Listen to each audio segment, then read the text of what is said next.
Welcome to this tutorial on configuring an NTP server in PowerProtect Data Manager UI.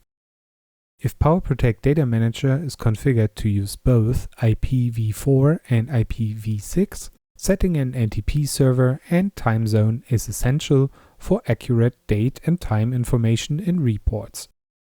Let's get started. First, open the PowerProtect Data Manager UI. Click on Settings, then select Time Zone.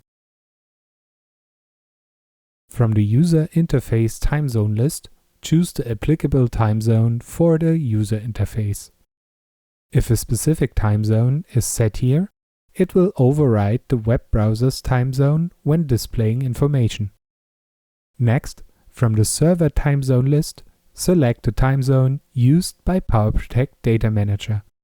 This time zone is crucial for component communication. To modify the NTP server, click the plus button. In the NTP Servers field, enter the hostname or IP address of your NTP server. Finally, click Save to apply the changes. And that's it. You've successfully configured an NTP server in PowerProtect Data Manager UI. A few important notes to keep in mind.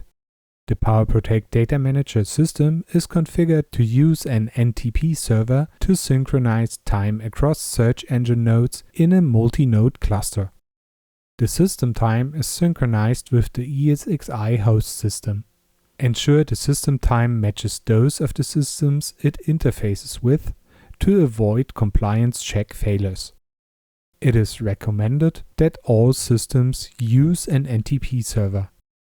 The NTP server uses port 123, so make sure this port is open to prevent any issues.